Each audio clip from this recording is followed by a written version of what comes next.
सवाल है, आप में से कई बच्चे तो करना ही नहीं जानते होंगे सवाल को। बढ़िया सवाल है। अब आइएगा, इसको कैसे करेंगे। देखो ये कौन सी इक्वेशन है, अभी तक आपने क्वाड्रेटिक पढ़ी थी, ये क्यूबिक इक्वेशन है। अब क्यूबिक इक्वेशन में आप क्या जानते होंगे भाई, क्यूबिक इक्वेशन बेसिकली होती ऐसे है स्टैंडर्ड फॉर्म में, ax का क्यूब प्लस का bx का स्क्वायर प्लस का cx प्लस का d बराबर 0।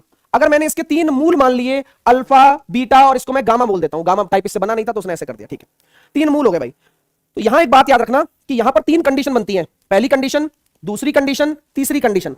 पहली कंडीशन होती है मूलों का योग, मूलों का योग। तो मूलों का योग क्या हो जाएगा, माइनस का b बाई ए, माइनस से शुरू होता है, जैसे कि आपने क्वाड्रेटिक में भी पढ़ा होगा, मूलों का योग, दो मूल होते हैं तो उसमें भी माइनस का b बाई ए बन जाता है, तो कोई इसमें डरने वाली बात नहीं है, ठीक है मेरे भाई। अब अगली जो कंडीशन होती है, आपसे बोला जाता है दो रूट को एट ए टाइम लेना है और उनके प्रोडक्ट का सम देना है। इसको क्या बोलेंगे, इसको क्या बोलेंगे, sum of the product of root taken two at a time, sum of the product of root taken two at a time, मतलब एक समय पर दो रूट्स के मल्टीप्लिकेशन का सम, यह होता है दूसरी कंडीशन। और तीसरी कंडीशन, तीनों मूलों का गुणनफल।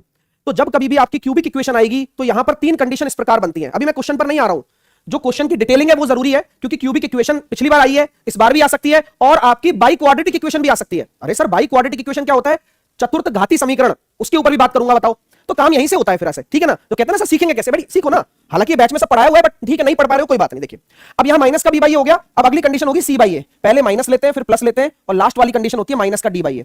तो माइनस प्लस माइनस चलता है ऐसे करके। अब क्वेश्चन पर आ जाता हूं, ये वाली चीज पूछी गई है आपसे, ये वाली चीज पूछी गई है, इसका क्या मतलब है, कोई बता सकता है। इसका मतलब होता है सिग्मा, और सिग्मा को हम ग्रीक में कहते हैं सिग्मा कहते हैं, इसका सिंबल ये है, इसका सिंबल ये है, इसका मतलब होता है सम।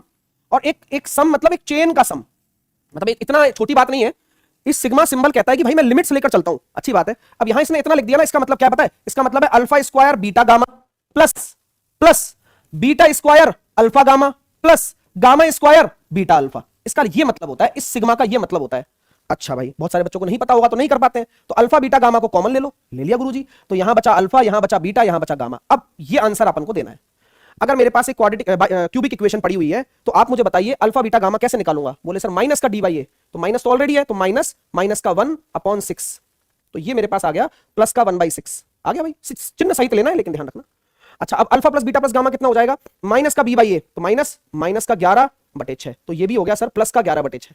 इन दोनों का मल्टीप्लाई देना है तो 11/36 आंसर आ जाएगा दोस्तों, और वो भी प्लस में आएगा, माइनस में नहीं आएगा। तो ये इसका सही जवाब है, ए ऑप्शन आपका राइट आंसर है। और मैं उम्मीद करता हूं कि आपको वाकई में मजा आया होगा इस सवाल में। हाँ या ना में एक बार आप जवाब